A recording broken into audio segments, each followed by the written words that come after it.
Hey everyone, I'm so sorry for the delay, but finally here it is. Cost Accounting Certified Copies. Group one का आखिरी paper होता है और कहा जाता है कि one of the toughest paper होता है क्योंकि ग्रुप वन में पहले से ही काफ़ी ज़्यादा टफ पेपर्स हैं, ऊपर से कॉस्ट जो है ना वो कहीं ना कहीं एक टफ तो होता है। ठीक है, यहाँ पे देख सकते हो मुझे मिले 38 मार्क्स। ठीक है, मैं इस पेपर में फेल था बट इंस्टीट्यूट ने मुझे 4 मार्क्स का ग्रेस दिया है और मुझे 42 मार्क्स पे मेरे मार्कशीट में है 42 मार्क्स। ठीक है, तो यहाँ पे देख सकते हो मुझे एमसीक्यू में फिर से 22 मार्क्स मिले हैं।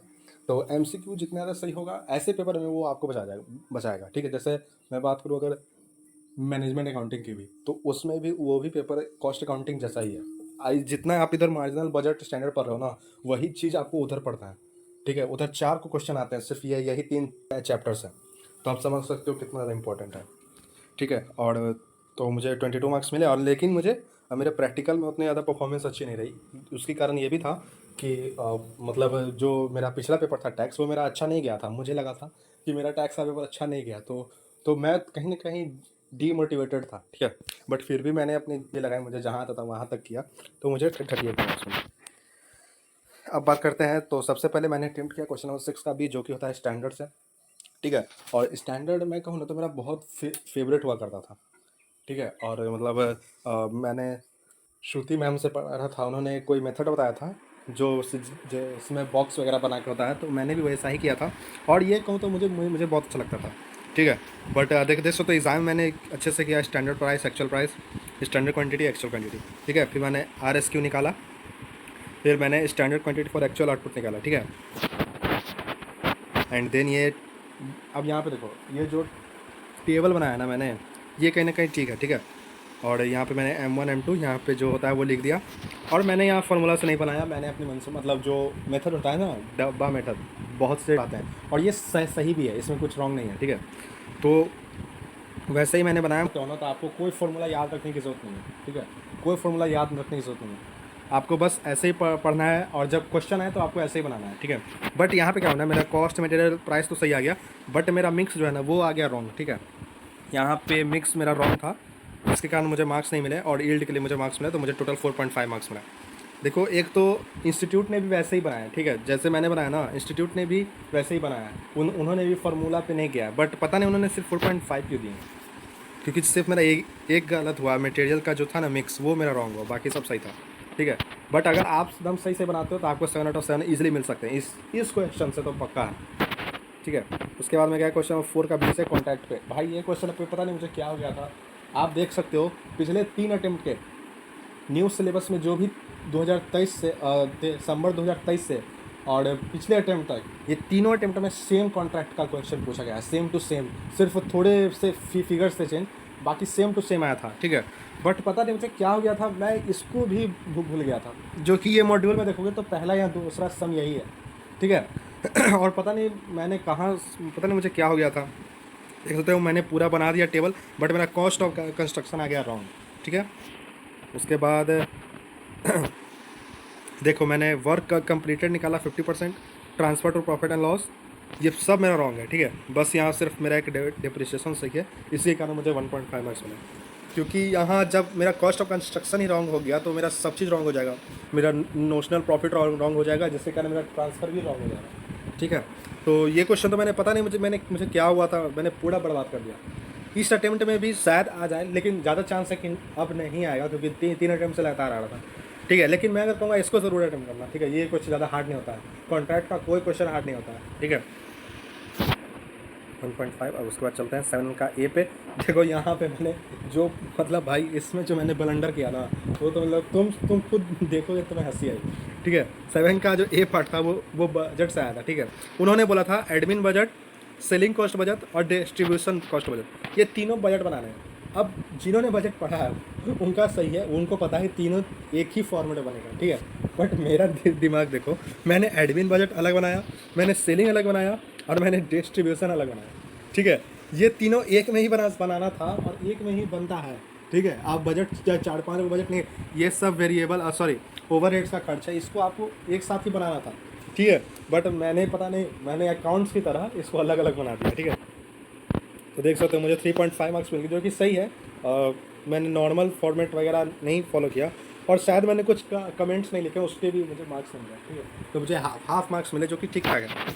मुझे तो उम्मीद ही नहीं थी कि इसमें मुझे कुछ मार्क्स मिलेंगे। जब मैं घर पे आया ना, तो मुझे लगा कि भाई मैंने क्या किया है, मतलब उसका आते हैं 5 का ये पे, जो कि तब प्रोसेस है। अब ये क्वेश्चन तो मतलब छोड़ ही दो, ठीक है। ये मतलब प्रोसेस जो है वो काफ़ी लेंदी चैप्टर है, और पता नहीं कैसे लोग इसको अटेम्प्ट करते हैं। मैंने भी अटेम्प्ट करने का सोचा, ठीक है। मैंने एक अकाउंट बनाया, उसके बाद देख सकते हो मेरा सेल जो है ना, सेल ऑफ आउटपुट, ये मेरा रॉन्ग आ गया। और मैं कहीं ना कहीं मुझे उम्मीद था कि मैं कम से कम आधा तक इसको खींच सकता हूँ, बट मुझसे नहीं हुआ, क्योंकि मैंने स्टैंडर्ड किया था, तो मुझे ये भी करना पड़ा, क्योंकि स्टैंडर्ड के साथ ही आता है। तो आप अटेम्प्ट, आपको आता है या ना हो, आपको थोड़ा बहुत अटेम्प्ट करना ही पड़ेगा, ठीक है। तो मुझे 1 मार्क्स मिला है यहाँ पर। क्या हो गया, हाँ। उसके बाद मैं गया 4th का ए पार्ट पे, जो कि था ऑपरेटिंग से, ठीक है। अब भाई मुझे लग रहा था यहाँ होटल पूछेंगे, हॉस्पिटल पूछेंगे, उन्होंने पूछ दिया वो ट्रांसपोर्टेशन। और इतना लेंदी क्वेश्चन था ना 7 मार्क्स के लिए, कि क्या बताऊँ मैं, इतना लेंदी था, इतना उसमें एडजस्टमेंट थे ना, कि 7 मार्क्स के लिए तो बिल्कुल भी नहीं था, मतलब 14 मार्क्स के लिए पूछना चाहिए, ठीक है। यहाँ पे तो जो कॉस्ट शीट निकालते हो वो तो सही हो जाता है, ठीक है। यहाँ पे देख सकते हो सारा सही है, बट यहीं पे रॉन्ग होता है मेरा पैसेंजर किलोमीटर, ठीक है। क्योंकि 3 जगह से आना जाना था, ठीक है। और एक तो वैसे एग्ज़ाम में माथा ख़राब होता है, और ऊपर से ऐसा क्वेश्चन मिल जाए जो कि तुम्हें और माथा ख़राब कर दे, तो भाई मतलब क्या ही आदमी करे, ठीक है। तो मेरा देख सकते हो ये पैसेंजर किलोमीटर निकाला, ये भी रॉन्ग हुआ। फिर मैंने न्यू टाउन टू राजपुर निकाला, ये मेरा सही हुआ है, ठीक है। और फिर मैंने लोकल निकाला, ये भी मेरा रॉन्ग हो गया। और यहाँ पे देख सकते हो बस फेयर जो निकाला, ऑफकोर्स सी बात है, जब वो किलोमीटर ही रॉन्ग है तो ये भी रॉन्ग होगा, ठीक है। तो यहाँ पे देख सकते हो मुझे मिले हैं 2.5 मार्क्स, ठीक है।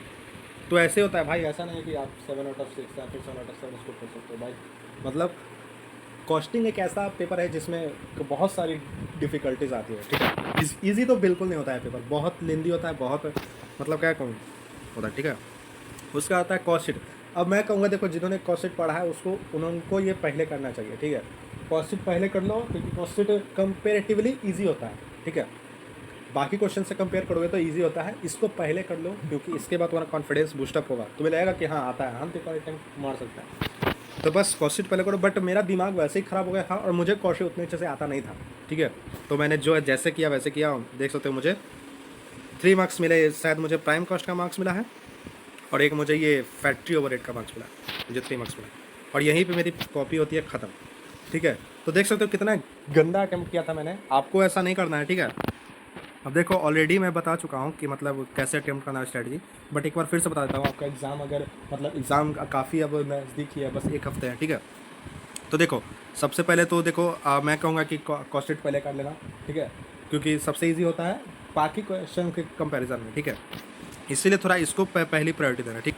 उसके बाद हम आएंगे, देखो उसके बाद आएगा क्वेश्चन 2 का बी में आएगा, चाहे मटेरियल पूछ ले, या फिर एम्प्लॉय पूछ ले, या फिर डायरेक्ट एक्सपेंस पूछ ले, ठीक है। ज़्यादा चांस है कि मटेरियल ही पूछेगा, लेबर पूछने के भी हैं, बट उतना ज़्यादा नहीं है, ज़्यादा मटेरियल के चांसेस हैं, ठीक है। तो मटेरियल को अच्छे से करके जाना, ज़्यादा क्वेश्चंस भी नहीं है, ठीक है। तो उसके बाद देखो क्वेश्चन 2 तुम्हारा हो गया, ठीक है। उसका का ये पार्ट कॉस्ट शीट से आएगा, और B part material and labour से आएगा। उसके बाद क्वेश्चन नंबर 3 पे वो आएगा ओवरहेड्स पे, पूरा चांस है ओवरहेड्स पे ही आएगा, ठीक है। तो ओवरहेड्स अच्छे से किया है तो ही इस क्वेश्चन को अटेम्प्ट करना। और उसका जो 3 का बी पार्ट आएगा वो आएगा कॉस्ट बुक कीपिंग से, ठीक है। या फिर इंटीग्रेटेड पूछ सकते हैं, या फिर रिकन्सिलेशन पूछ सकते हैं। मुझे ज़्यादा चांसेस लग रहा है इंटीग्रेटेड ही पूछेंगे इस बार, ठीक है। बट तुमको सब पढ़ के आना है, और सबकी प्रैक्टिस करके जाना है, ठीक है। तो क्वेश्चन नंबर 2 अगर तुमने अटेम्प्ट किया तो ठीक है, और क्वेश्चन नंबर 3 अगर तुम्हें ओवरहेड्स आता है तुम ये भी कर ही लोगे, तो 2 और 3 तुम्हारा अटेम्प्ट हो गया, ठीक है। अब जो 4 आएगा ना, वो आएगा कॉन्ट्रैक्ट पे और ऑपरेटिंग पे। देखो ये क्वेश्चन टफ तो होता है, बट इसमें ना कॉन्ट्रैक्ट ईजी होता है, ठीक है।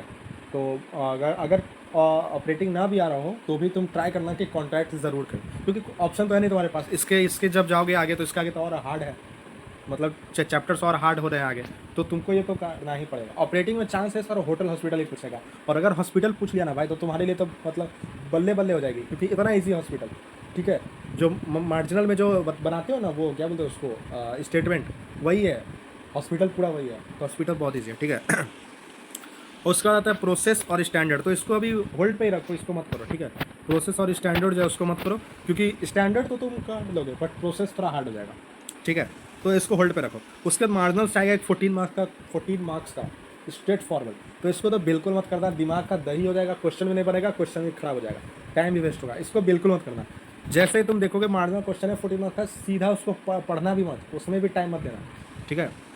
उसके बाद आते हैं बजट से। तो देखो मैं कहूँगा बजट इजी होता है। देखो इस बार चांसेस है तो कैश बजट पूछेंगे कि प्रोडक्शन बजट, ये सब पूछेंगे, ठीक है। अब प्रोडक्शन तो बहुत ईजी है, और कैश बजट जो है उसमें सिर्फ तुमको जो कहते हैं ना कॉमन सेंस, बस उसकी ज़रूरत है। कॉमन सेंस है तो तुम उस क्वेश्चन को बना सकते हो। अब देखो बजट के साथ आएगा एक थ्योरी के लिए, तुम ये देख सकते हो कॉस्ट अकाउंटिंग स्टैंडर्ड्स, ठीक है। ज़्यादा चांसेस है कॉस्ट अकाउंटिंग स्टैंडर्ड से ही पूछेगा, बजट के साथ थ्योरी आएगा। तो देखो थ्योरी जानता हूँ बोरिंग है, मतलब नहीं हो पाता है, बट देखो यहाँ कोई ऑप्शन नहीं है। कॉस्टिंग एक ऐसा पेपर है जो बिल्कुल फाड़ के रख देता है, ठीक है। तो ज़्यादा कोशिश करो कि थ्योरी है जो मिले वो कर लो। तो देखो मैंने बताया क्वेश्चन नंबर 2, ठीक है, क्वेश्चन नंबर 2 यहाँ से बताया, एंड देन बताया क्वेश्चन नंबर 3 जो कि आएगा ओवरहेड से, ठीक है, ओवरहेड्स और इससे। तो यहाँ पे तुम्हारे 2 क्वेश्चन होंगे। फिर आया क्वेश्चन नंबर 4 कॉन्ट्रैक्ट से और ऑपरेटिंग से, ठीक है। और फिर क्वेश्चन नंबर जो 6 आएगा, 6 या 7 ना 6 शायद, वो आएगा तुम्हारा बजट से और एक कॉस्ट अकाउंटिंग स्टैंडर्ड की थ्योरी से। तो यहाँ पे 4 क्वेश्चन तो हो गए। एक क्वेश्चन जो आएगा वो थ्योरी का आएगा, ठीक है। तो उसके लिए तुम खुद देख लो, क्योंकि कॉस्टिंग में थ्योरी कहाँ बहुत ज़्यादा है, कहाँ से पूछेगा कोई ठीक नहीं। तो उसके लिए मैं सजेस्ट करूँगा कि तुम्हारे ऊपर है, अटेम्प्ट करो चाहे करो।